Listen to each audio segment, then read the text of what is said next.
이 시간에 우리에게 주시는 하나님 말씀은 마태복음 2장 1절에서 6절입니다. 마태복음 2장 1절에서 6절 신약성경 이쪽입니다. 다 같이 함께 봉독하겠습니다. 헤롯 왕 때에 예수께서 유대 베들레헴에서 나심에 동방으로부터 박사들이 예루살렘에 이르러 말하되 유대인으로 나시니가 어디 계시냐? 우리가 동방에서 그의 예배를 보고 그에게 경배하러 왔노라 하니 헤롯 왕과 온 예루살렘이 듣고 소동한지라. 왕이 모든 대제사장과 백성의 서기관들을 모아 그리스도가 어디서 났겠느냐 물으니 이르되 유대 베들레헴이오니 이는 선지자로 이렇게 기록된 바 또 유대 땅 베들레헴아 너는 유대 고을 중에서 가장 작지 아니하도다. 내게서 한 다스리는 자가 나와서 내 백성 이스라엘의 목자가 되리라 하였음이니이다. 아멘. 이 시간에는 담임 목사님 나오셔서 그리스도로 인하여라는 제목으로 하나님 말씀을 증거하시겠습니다.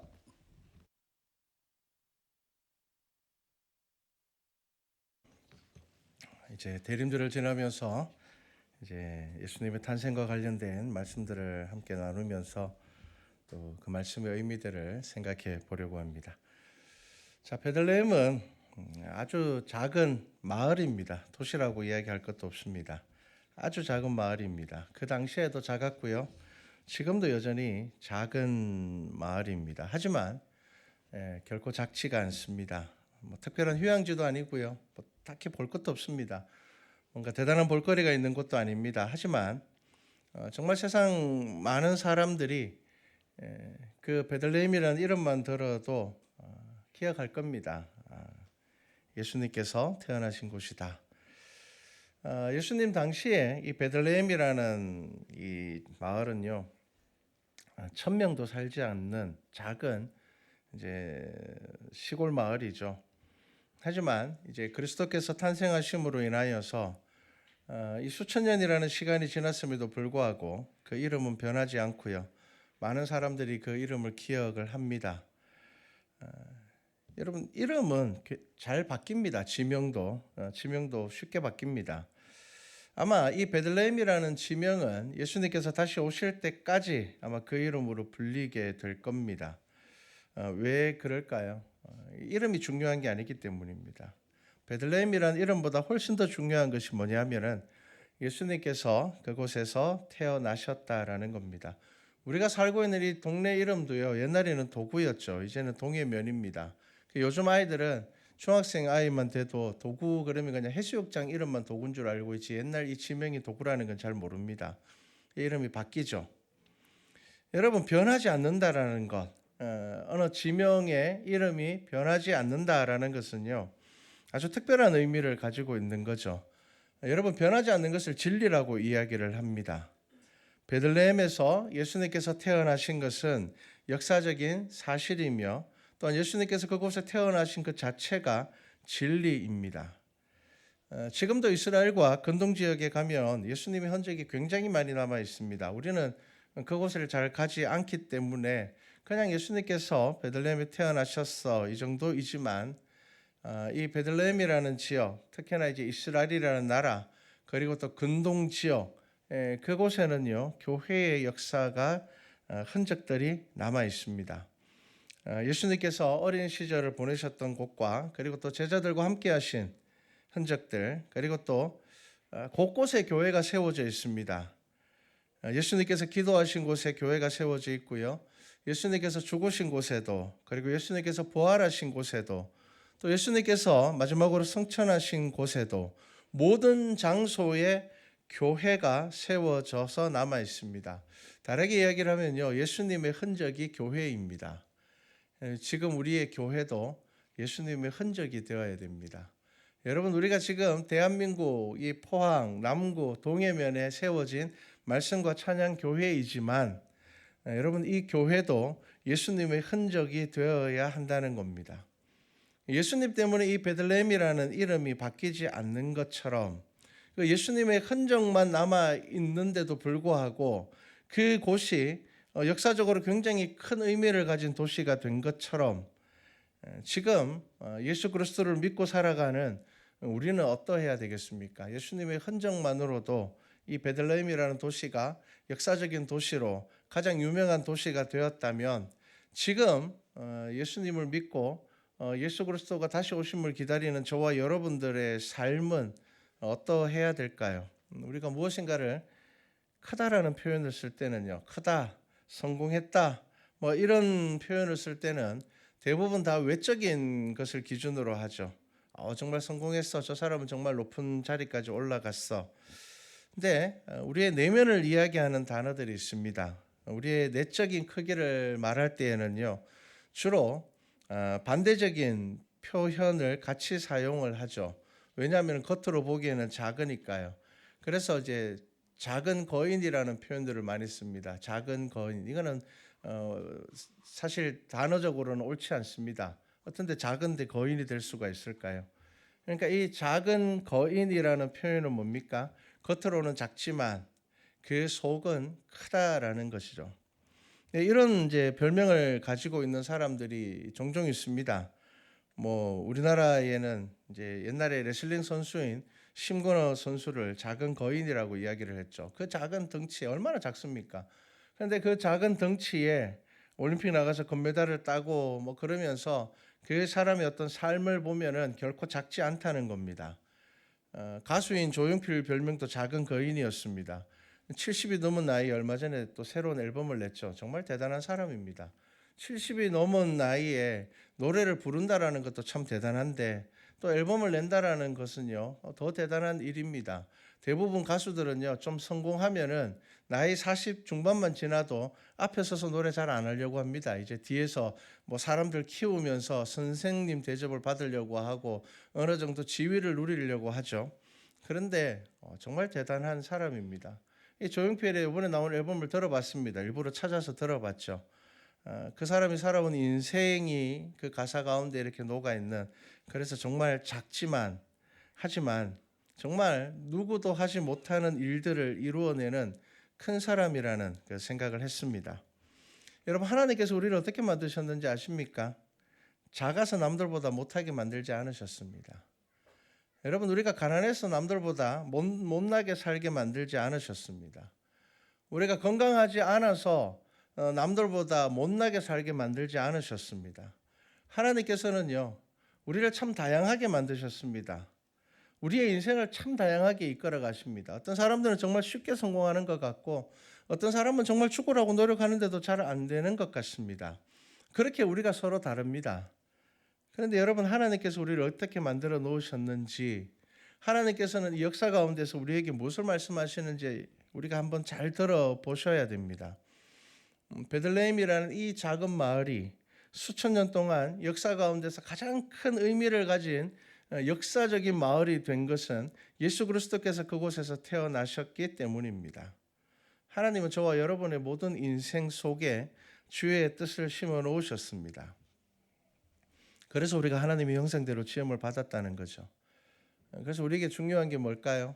내 속에 있는 가치를 발견하는 겁니다. 여러분, 베들레헴이 예수 그리스도를 품었기 때문에 역사적으로 가장 큰 도시가 되었습니다. 여러분, 우리도 우리의 삶 안에, 여러분, 우리의 겉모습에 너무 속지 마십시오. 난 이것밖에 안 되는데, 여러분, 그렇게 포기하지 마십시오. 하나님께서는 저와 여러분의 삶, 우리의 형편과 상황을 보면은 우리가 주눅들 수밖에 없지만 우리 속에 있는 예수 그리스도께서는 그 모든 상황들을 극복하실 만큼 우리의 삶을 쓰실 수 있는 분입니다. 여러분, 그것을 아셔야 됩니다. 자동차 중에 토잉카라는 자동차가 있습니다. 토잉카. 아마 아시는 분 있겠지만 잘 모를 겁니다. 이 토잉카라는 자동차는요, 아주 특별하게 생겼습니다. 사람도 거의 2사람밖에 못 타고요. 속도도 빠르지 않습니다. 아마 밖에서는 볼 일이 없을 겁니다. 근데 이 토잉카의 별명이 뭐냐면 작은 거인입니다. 작은 거인. 왜냐하면은 이 차는요, 600톤이나 되는 비행기를 끌고 다니는 차입니다. 여러분, 공항에 가면 그 돌아다니는 납작한 차들이 토잉카입니다. 근데 이 차들이 그러면 왜 공항에 꼭 필요한가 하면요, 비행기는 후진하기가 어렵습니다. 전진할 수만 있죠. 그래서 역추진 장치도 착륙할 때만 잠시 쓸 수 있을 뿐이지 비행기가 자체적으로 공항에서 활주로에서 후진을 하기가 어렵습니다. 그거 하려면 엔진 다 돌려야 되고요. 엄청난 손해를 보게 되고 힘들죠. 그래서 공항에서 비행기를 끌고 다니는 차가 뭐냐면 토잉카입니다. 이 차가 없으면 공항 자체가 안 돌아갑니다. 그런데 이 차는 공항을 벗어나면 별로 쓸모가 없는 차입니다. 빠르지도 않고 사람도 많이 못 타고 그런 차입니다. 여러분, 이 쓸모에 따라서 이 토잉카가 있기 때문에 그 많은 비행기들이 공항에서 질서정연하게 비행기들이 또 뜨고 또 착륙하고 이륙하고 그렇게 할 수가 있는 거죠. 여러분, 세상을 한번 둘러보십시오. 정말 다양하고 그 필요에 따라서 모든 쓰임새들이 있습니다. 여러분, 하나님께서는요, 우리의 다 똑같이 생기게 안 만드셨고요. 우리의 상황을 다 똑같게 만들지 않으셨습니다. 그렇게 만들면 평등일 것 같지만 그렇지 않습니다. 평등이라는 가치를 넘어서는 하나님의 창조 질서가 저와 여러분들의 삶 안에 있습니다. 각자의 재능도 다 다르게 만드셨고요. 각자의 성품도 다 다르게 만드셨고요. 그렇기 때문에 우리가 인생을 살아가면서, 특히나 우리가 하나님을 믿으면서 믿음으로 살아가면서 우리에게 중요한 게 뭐냐 하면요, 하나님께서 나를 어떻게 만드셨는지를 빨리 발견하셔야 됩니다. 그래야지 그 속에서 하나님께서 내 삶을 통하여서 어떻게 일하시고자 하시는지를 알 수가 있는 겁니다.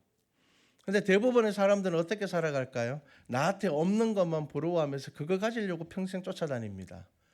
나한테 없는 거를 가지고 싶어서 내가 저것만 있으면 나는 정말 다른 사람이 될 수 있을 것 같은데, 나는 저것만 있으면 내 인생이 바뀔 것 같은데 라는 생각을 가지고 나한테 없는 것만 늘 부러워하면서 살아가는 게 우리 대부분의 인생들입니다.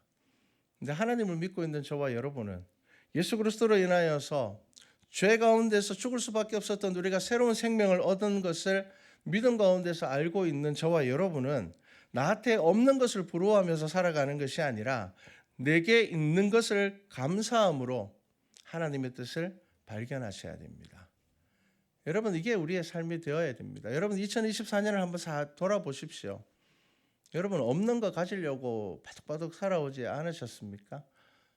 여러분, 나한테 없는 거 여러분 가지는 게 나쁜 것은 아닙니다. 그런데 나의 시선이 늘 바깥을 향하고 있으면요, 우리는 평생 저것만 있으면 될 것 같은데, 그런데 저걸 가져보니까 아니에요. 내가 생각하기엔 저걸 가지면은 내가 이 정도 사람이 될 것 같았는데 그걸 가져보니까 아니란 말이죠. 그러니까 또 딴 거에 눈을 돌립니다. 저거 있으면 될 것 같아. 여러분, 평생을 그렇게 살아갑니다. 그러다 보면 결국 인생의 마지막이 우리 눈앞에 다가오게 되는 거죠. 그러면 후회합니다. 내가 가지고 있는 것 조금 더 감사하면서 살 걸. 내가 가지고 있는 것 그 안에 더 소중한 가치가 있었다라는 것을 나중에 알게 되죠. 그렇기 때문에 여러분, 예수 그리스도를 믿는, 그리고 예수 그리스도의 십자가의 구원의 은혜를 아는 사람들은 나한테 없는 것을 부러워하는 사람이 아니라 내게 주어진 것을 감사함으로 살아가는 사람입니다. 여러분, 우리가 예수 그리스도를 마음에 품고 살아가느냐 그렇지 않느냐가 중요한 겁니다. 내가 예수 믿는데 저거 있으면 좋을 것 같아. 내가 예수 믿지만 나는 저 사람처럼 살았으면 좋겠어. 내가 예수 믿지만 내가 저 사람만큼 높아져야지 내가 뭔가를 할 수 있을 것 같아 라는 생각을 하고 있다면 여러분들 속에 있는 예수 그리스도의 의미를 잘 모르는 겁니다. 여러분, 베들레헴은 결코 작지 않습니다. 베들레헴은 그리스도가 태어나시기에 충분한 마을이었습니다. 여러분, 그 베들레헴이 예수 그리스도를 품음으로 인하여서 예수 그리스도의 탄생지가 됨으로 인하여서 역사 가운데 가장 큰 도시가 된 것입니다. 크기는 지금도 작습니다. 그럼에도 많은 사람들이 기억하고 많은 사람들이 한번 가보고 싶어하는, 저도 가보고 싶습니다. 그런 마을이 된 거죠. 여러분, 우리가 예수 그리스도를 품고 살아간다라는 것은 베들레헴이, 그 작은 마을이 1000명도 살지 않는 그 마을이 역사적으로 가장 큰 마을이 된 것처럼 우리의 인생을 하나님께서 그렇게 쓰신다라는 것을 우리에게 교훈하시는 거죠. 여러분, 어떤 사람은 예수 그리스도를 품고 산 인생으로 역사의 흔적을 남깁니다. 그런데 어떤 사람은 평생 모태신앙으로 태어나서 죽을 때까지 신앙생활을 하고 살아가면서도 믿음의 흔적을 남기지 못하고 죽는 사람들이 얼마나 많은지 모릅니다. 깨달아야 됩니다. 여러분, 나의 자금이 문제가 되지 않습니다. 내가 작아서 흔적을 못 남기는 거 아닙니다. 내 속에 있는 그리스도를 발견하지 못하기 때문입니다.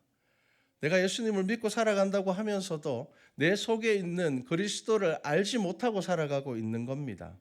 여러분, 우리가 무엇을 품고 살아가느냐가 중요한 거죠. 여러분, 무엇을 품고 살아가고 있습니까? 2023년 한 해를 한번 돌아보십시오. 여러분들 속에 있는 예수 그리스도를 품고 살아오셨습니까? 아니면은 여러분들이 가지지 못한 것만 쳐다보면서 그렇게 살아오셨습니까? 여러분, 우리 인생은 정말 작습니다. 여러분, 오래 못 삽니다. 100년 사는 거 대단히 많이 사는 것 같죠? 그렇지 않습니다. 뭔가 대단한 삶을 산 것 같은 사람들도요, 죽으면은 아주 빨리 잊혀집니다. 가끔씩 뉴스를 보면은 어떤 유명한 사람들이 죽은 지 10년 지났다 이런 기사들이 나오잖아요.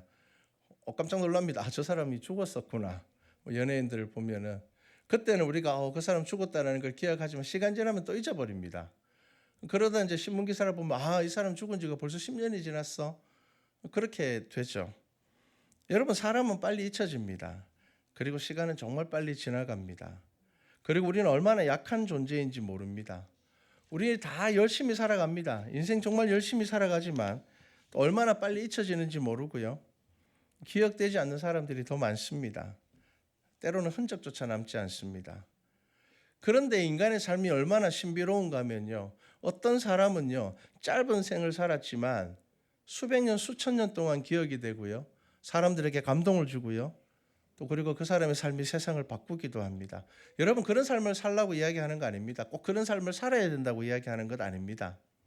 근데 적어도 여러분들이 예수 그리스도를 마음에 품고 살아가는 사람이라면 여러분들의 삶에 그리스도의 흔적은 남아 있어야 됩니다. 여러분들이 머물다 간 자리에 예수 그리스도의 흔적은 남아 있어야 됩니다. 제가 예전에 대구에 있을 때 권사님 한 분이 돌아가셔서 장례를 치르고 난 다음에 몇 달이 지나도 성도들이 늘 하는 이야기가 뭐냐 하면은 그 권사님은 늘 교회에 오셔서 저 자리에서 기도하셨는데, 그 말씀을 하시더라고요. 교회에 오면 그 권사님이 생각난다는 거예요. 권사님은 늘 저 자리에서 기도하셨고, 그리고 권사님은 참 인자한 분이셨는데, 이 권사님은요 주머니에 늘 사탕을 넣어 들고 다니다가 아이들 보면 하나씩 주고, 아이들 머리 쓰다듬어 주고, 아이들 위해서 기도해 주고, 아이들 한 번씩 안아주고 그러셨어요. 그게 그리스도인의 흔적입니다. 여러분, 나만 잘 믿고 간 그것이 아니라 내가 믿음의 성품으로 내가 신앙생활하고 간 이 교회에 믿음의 흔적을 남기고 가는 것, 여러분, 그것이 그리스도인이 되어야 됩니다.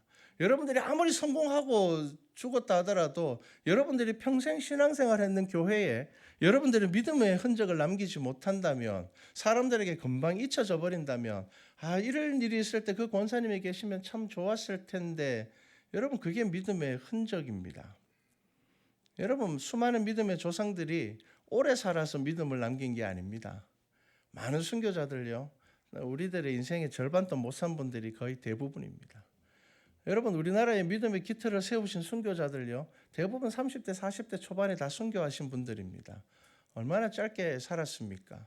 그럼에도 불구하고 왜 그들의 믿음이 우리에게 영향을 줄까요? 그들이 품고 있었던 그 그리스도의 흔적을 그들이 남기고 갔기 때문입니다. 여러분, 한 해를 돌아보십시오. 여러분, 믿음의 흔적을 남기고 계십니까 지금? 여러분들의 믿음의 자리에 그리스도의 흔적을 남기시고 있습니까 지금? 여러분, 그냥 신앙생활하고 그냥 교회 열심히 다니고, 여러분, 이게 신앙생활을 하는 것이 아닙니다. 베들레헴이 그리스도를 품음으로 인하여서 역사 가운데 가장 큰 도시가 된 것처럼, 저와 여러분이 예수 그리스도를 믿고 살아왔다면 적어도 한 해 한 해를 지나면서 여러분들이 이 교회 안에 여러분들의 믿음의 흔적이 남아 있어야 한다는 겁니다. 겉으로 보기에 대단한 삶을 살았지만 쉽게 잊혀져 버리는 사람들이 있습니다. 그리스도를 믿는다는 것은 가장 큰 기적과 신비를 경험하게 되는 거죠. 나처럼 작은 사람이 예수 그리스도를 믿음으로 인하여서 작지 아니하고 큰 삶을 살다 가는 겁니다. 내가 작은 것을 알아야지 큰 삶을 살 수가 있습니다. 저는 우리 말씀과 찬양교회가 큰 교회가 되기보다는 그리스도를 담는 교회가 되기를 원합니다. 여러분, 진리가 있는 교회가 되어야 됩니다. 여러분, 누군가가 말씀과 찬양교회라고 했을 때 그 작은 교회, 아니면 우리가 나중에 부흥하면 그 큰 교회, 여러분, 그렇게 크기로 사람들이 먼저 이야기하는 것이 아니라 그 교회 사람들은 참 친절하던데, 여러분, 그렇게 기억되어야 됩니다.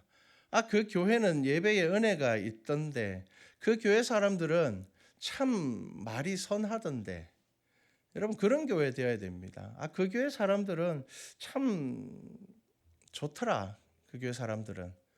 그 교회 사람들은 말하는 것도 참 좋고, 그 교회 사람들은 다른 사람에 대해서 부정적인 이야기도 잘 하지 않고, 그래도 그 교회 사람들은 늘 예수님 이야기하며 하나님을 자랑하는 사람이더라.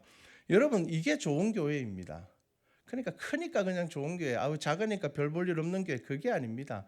크든 작든 베들레헴이 그 작은 마을임에도 불구하고 결코 작지 않다라고 이야기를 하는, 역사 가운데 그 이름을 남기는 이 지역이 된 것처럼, 여러분, 우리 교회가 그랬으면 좋겠습니다. 베들레헴 하면 사람들은 예수님 떠오르죠. 말씀과 찬양교회 했을 때도 여러분, 저는 사람들이 그 교회 어떤 사람이 다니는데 그 사람 참 좋은 사람이야, 여러분, 그런 교회 되면 좋겠습니다. 근데 그 교회 누가 다니던데 그 교회는 가면 안 되겠더라, 이런 교회 되면 안 됩니다. 여러분, 그 교회는 참 좋다 하던데 그 교회는 좀 살벌하다 하더라, 그러면 안 되는 겁니다. 베들레헴 하면 예수님이 떠오르고, 예수님은 인류 역사에 가장 큰 구원의 발자국을 남기신 분이기 때문에 그 베들레헴이라는 지역이 작지만 결코 작은 것이 아니라 큰 마을이 된 겁니다. 저와 여러분의 인생이 겉으로 보기엔 작지만 예수 그리스도를 품고 살아감으로 인하여서 큰 인생이 되기를 바랍니다. 여러분, 우리 인생에 그리스도로 인하여서 작은 삶이 아니라 그리스도로 인하여서 큰 삶이 될 수 있음을 아셔야 됩니다. 나는 작지만 우리 속에 있는 그리스도가 결코 작지 않습니다. 수많은 믿음의 사람들이 예수의 이름으로 큰 삶을 살았던 것을 우리는 기독교 역사 가운데 봅니다. 여러분, 우리의 인생도 그렇게 될 수 있습니다. 하나님께서 우리를 그렇게 쓰실 수 있습니다. 여러분, 두려워하지 마십시오. 나는 작아서 안 되지만 내 속에 있는 그리스도는 결코 작지 않습니다. 나의 능력은 별것 없는 것 같지만 내 속에 있는 예수 그리스도는 모든 것을 하실 수 있는 분입니다. 그래서 우리가 해야 될 일이 뭘까요? 내가 하는 것이 아니라 내 속에서 그리스도께서 행하실 수 있게 살아야 되는 겁니다. 오늘 오후 예배 설교 말씀이 갈라디아서 2장 20절 말씀인데요, 이렇습니다. 내가 그리스도와 함께 십자가에 못 박혔나니 그런즉 이제는 내가 사는 것이 아니요 오직 내 안에 그리스도께서 사신 것이라. 이제 내가 육체 가운데 사는 것은 나를 사랑하사 나를 위하여 자기 자신을 버리신 하나님의 아들을 믿는 믿음 안에서 사는 것이라. 우리 정말 잘 아는 말씀이고 외우시는 분들도 많을 겁니다. 그런데 이 말씀에 굉장히 중요한 의미가 들어 있습니다. 사도 바울의 서신은요 굉장히 깊이 있거든요. 왜냐하면 사도 바울은 헬라 철학에도 능한 사람이었고요, 그 당시에 최고의 공부를 한 사람이었고요, 논쟁이나 변정에서도 굉장히 뛰어난 사람이 사도 바울이었습니다. 그래서 사도 바울의 서신은요 그 안에 들어있는 문장의 의미가 굉장히 중요합니다. 오늘 우리가 이 갈라디아서 2장 20절 말씀을 잘 보시면요 특별한 게 있죠. 내가 그리스도와 함께 십자가에 못 박혔습니다. 자, 그리스도와 함께 십자가에 못 박혔습니다. 그런즉 이제는 내가 사는 것이 아니 오직 내 안에 그리스도께서 사시는 것이라. 이게 무슨 말일까요? 같이 못 박혔고 예수께서 내 속에서 살아나셨다는 겁니다. 예수님만 살아났다는 겁니다. 내가 같이 살아난 게 아니고요. 우리가 할 수 있는, 우리가 이 땅에서 육신을 입고 살아가면서 우리가 할 수 있는 최선은 뭘까요? 우리는 죽는 겁니다. 우리는 죽는 게 우리가 할 수 있는 최선이에요. 우리가 죽어야지 예수 그리스도께서 내 삶 안에서 일하시겠다는 겁니다. 내 삶에서 일할 수 있다는 겁니다. 사도 바울이 이 고백이 뭔지 압니까? 다메섹 도상으로 가면서 예수 그리스도를 만날 때 그때 자기는 죽었다는 겁니다. 자기는 죽었고 그 순간부터 이제 내 속에는 예수 그리스도께서, 부활하신 예수 그리스도께서 내 속에서 살아가고 있다는 겁니다. 그런데 여전히 우리가 육신을 입고 있기 때문에 참 힘듭니다. 우리의 연약함이 있습니다. 우리 안에 여전히 육신의 죄가 있습니다. 우리가 벗어버리지 못하는 죄가 있습니다. 그래서 여러분 우리의 인생이 뭔지 아십니까? 우리가 할 일은 우리가 버리지 못하는 죄를 십자가에 계속 못 박는 것입니다. 그리고 우리 속에서는 그리스도께서 일하게 하시는 겁니다. 여러분 이게 우리가 믿음이 자라는 겁니다. 이게 우리가 커가는 겁니다. 그런데 우리는 어떻게 해요? 우리는 죽어가지고 내가 먼저 예수님보다 먼저 부활해가지고 다시 막 내 속을 차지해서 살아가려고 합니다. 이게 문제가 되는 겁니다. 여러분 성경은 우리에게 무슨 말씀을 하시고 있는지를 잘 보셔야 됩니다. 우리가 끝까지 해야 되는 건 뭡니까? 우리는 끊임없이 회개하며 우리의 연약함을 주 앞에 내어놓습니다. 제가 이것밖에 되지 않습니다. 부족합니다. 아직 하나님 제가 이렇게 살아야 되는 거 알지만 지금은 그렇게 살지 못하고 제가 늘 넘어집니다. 여러분 우리의 삶은 뭘까요? 계속 못 박는 겁니다. 우리가 계속 못 박을 때 우리 속에 그리스도께서 일하시는 겁니다. 성경은 우리에게 무슨 말씀을 하고 계실까요? 너의 연약함 때문에 포기하지 마. 좌절하지 마. 사단은 우리를요 악한 죄를 짓게 하는 것이 아닙니다. 포기하게 합니다. 포기하게 합니다. 너 안 되잖아. 너 그것밖에 안 되는 사람이잖아. 그렇게 이야기를 합니다. 그럼 우리가 뭘까요? 우리의 믿음은 뭘까요? 아니야. 나는 이렇지만 예수 그리스도께서 내 속에서 살아 있다는 겁니다. 나는 여전히 죄 가운데 살아가고 있지만 그래서 나는 오늘도 나는 나의 성품과 나의 고집과 나의 이기심과 내가 가지고 있는 욕심을 십자가에 못 박지만 그런데 그렇게 못 박아야지 예수 그리스도께서 내 속에서 살아서 역사하신다는 겁니다. 여러분 그래서 우리의 신앙의 삶들은 갈등입니다. 보십시오. 이 갈라디아서 2장 20절 말씀을 이제 오후 예배 때 잘 보겠지만 예수 그리스도와 함께 십자가에 못 박혔고 그리고 예수 그리스도께서 내 속에서 살아나심으로 인하여서 내 안에 그리스도께서 사심으로 인하여서 내가 육체 가운데 지금 살아가고 있지만 이것은 이제 내가 부활해가지고 내가 내 삶의 다시 주인이 되는 것이 아니라 내가 육체 가운데 살아가는 것. 이 육체 가운데 살아간다는 의미가 뭐겠습니까? 여전히 나는 부족하고 나는 죄인이고 나는 여전히 넘어지고 나는 회개해놓고 다시 그 죄를 짓고 그 연약함 가운데 그럼에도 불구하고 내가 살아가는 이유가 뭐라고요? 나를 사랑하시고 나를 위하여 자기 자신을 버리신 하나님의 아들을 믿는 믿음 안에서 사는 거라는 겁니다. 여러분 이게 갈라디아서가 이야기하고 있는 진리입니다. 여러분 우리가 의인이 되고 완벽한 사람 되는 거 아닙니다. 여러분 우리 스스로 의인이 될 수 있다면 예수님께서 왜 십자가를 지셨겠습니까? 여러분 우리의 믿음은 뭐라고요? 끊임없이 우리의 이 육신적인 우리의 육체적인 벗어나지 못하는 것에 대하여서 우리가 끊임없이 못 박으면서 살아가는 겁니다. 그래야지 예수 그리스도께서 내 속에서 일을 하시는 겁니다. 그래야지 내가 나의 자금에 갇히지 않고 내 속에 있는 그리스도가 일하게 되는 겁니다. 여러분 나의 자금에서 벗어나고 싶다면 내 속에 있는 그리스도가 살게 하여야 됩니다. 내 속에 있는 그리스도가 살게 하는 방법이 뭐라고요? 같이 못 박히고 나는 안 살아나는 겁니다. 내가 부활하면요 더 나쁜 사람으로 부활할 겁니다. 내가 부활하는 게 아닙니다. 우리는 하나님의 나라에서 우리가 예수 그리스도 앞에 섰을 때에 이 부족한 육신을 벗어버렸을 때에 우리가 이제 이 육신이 아니라 새로운 완전한 육신으로 우리가 주 앞에 섰을 때에 그때에 여러분 우리는 비로소 하나님의 영광에 참여하게 된다는 것입니다. 자, 그래서 고린도전서 1장 18절에 뭐라고 말씀합니까? 십자가의 도가 멸망하는 자들에게는 미련한 것이요 구원을 받는 우리에게는 하나님의 능력이라고 이야기를 하죠. 여러분 이 말씀을 누구에게 한 겁니까? 안 믿는 사람한테 이야기한 겁니까? 아닙니다. 고린도전서는 고린도 교회를 향하여서 하시는 말씀입니다. 고린도 교인들을 향해서 이야기하는 겁니다. 고린도 교인들이 예수님을 믿으면서도 십자가의 도를 미련하게 생각하고 있다는 겁니다. 그런데 우리는 그렇지 않습니까? 여러분 분명히 우리가 하나님의 말씀 안에서 우리의 행할 바를 알려주셨습니다. 낮아지라고 겸손하라고 너는 죄인이야. 너는 의인이 될 수 없어. 네가 오직 예수 그리스도의 십자가만 의지하고 그것을 붙잡을 때만 너 구원받을 수 있어라고 말씀하고 있는데 여러분 우리가 스스로 의인이 되어서 얼마나 많은 다툼들과 원망들이 생깁니까? 여러분 성도들 중에 이런 이야기 하시는 분들이 있습니다. 말은 안 하지만 또 그렇게 생각하시는 분들이 있습니다. 성경이 그렇게 말하고 있지만 꼭 그렇게 살아야 됩니까? 여러분 우리 안에 이러한 생각들이 있습니다. 또 이렇게 이야기하시는 분들도 있습니다. 뭐 그렇게까지 예수 믿어야 됩니까? 여러분, 이건 성경의 본질을 잃어버린 것입니다. 여러분 잘 아셔야 됩니다. 알면서도 나의 약함으로 못 지키는 것과 내가 판단하고 결정해서 안 지키는 것은 전혀 다른 문제입니다. 안 하는 것과 못 하는 것을 여러분 잘 확인해 보십시오. 여러분 못 지킵니까? 안 지킵니까? 여러분 내 속에 그리스도와 동행하려고 합니까? 아니면 거부합니까?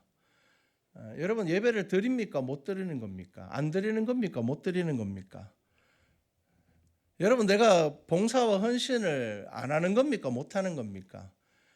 우리는 모릅니다. 제가 어떻게 알겠습니까? 근데 여러분 기억하십시오. 하나님께서는 아십니다. 여러분 하나님께서는 그거 다 알고 계십니다. 안 하는 건지 못 하는 건지. 내가 이런저런 핑계를 대면서 사람들에게는 못한다고 이야기하지만 실질적으로 내 마음속에는 안 하고 있다는 것을 사람은 모릅니다. 그렇기 때문에 우리는 정죄할 수 없고 우리는 평가할 수 없습니다. 그래서 예수님께서는 우리 보고 정죄하지 말라고 하셨고 비난하지 말라고 이야기하셨습니다. 왜 그렇습니까? 우리는 그 속을 모르기 때문입니다. 그래서 내가 함부로 정죄하고 비난하면 안 됩니다. 저는 목사이지만 여러분들의 어떤 삶의 상황들과 형편들에 대해서 정죄하거나 비난할 생각이 없습니다. 하지만 여러분 아십시오.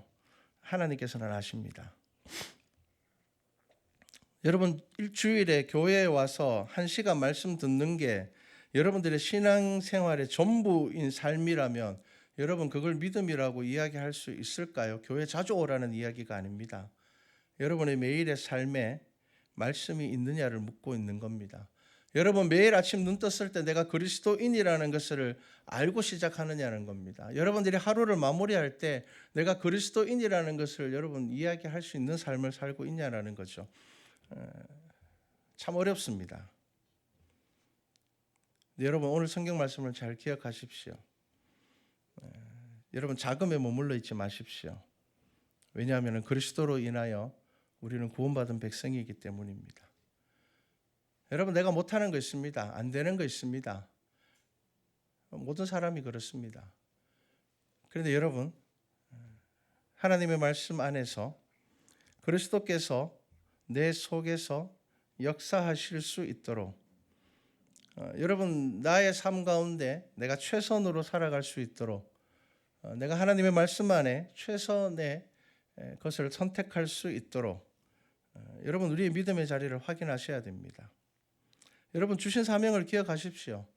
여러분 사명 없는 사람 없습니다. 여러분 사명을 특별한 사람들, 목사님이나 사역자들 그런 분들에게만 여러분 사명이라는 단어를 자꾸 쓰시는데 예수 그리스도를 믿는 저와 여러분 모두에게 사명을 주셨습니다.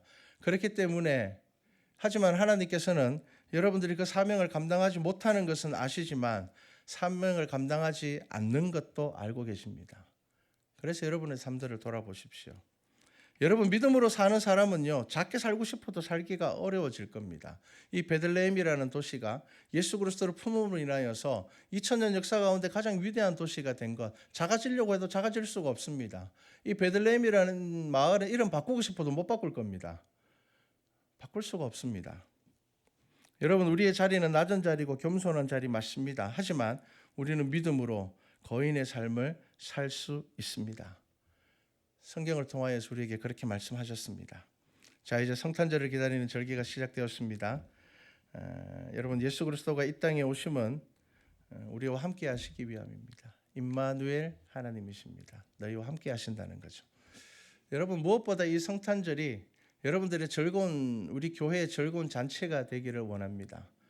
여러분 그리고 정말 이 성탄절이 적어도 여러분들의 개인의 생일보다는 더 즐거운 날이 되었으면 좋겠습니다.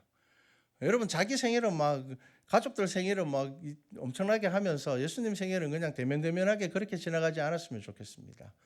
그래서 이 대림절을 시작합니다. 여러분 이 성탄절 우리가 이 성탄절을 기대하며 예수님께서 어떻게 하시면 이 성탄절을 더 즐거워하고 기뻐하실까? 우리 교회가 어떻게 더 즐거워하고 기뻐할 수 있을까?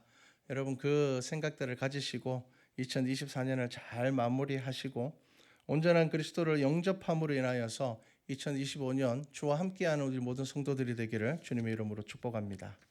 기도드리겠습니다. 사랑의 하나님, 그리스도로 인하여 베들레헴은 결코 작지 않았습니다. 그리스도로 인하여 위대한 삶을 살다 간 사람들이 참 많습니다. 그들의 삶은 초라하였지만 그들의 환경은 초라하였지만 그들의 환경은 비참하였지만 누구보다 위대한 삶을 살다 간 사람들은 그리스도로 인하여서 그 삶을 살았습니다. 성경은 우리에게 말씀하고 있습니다.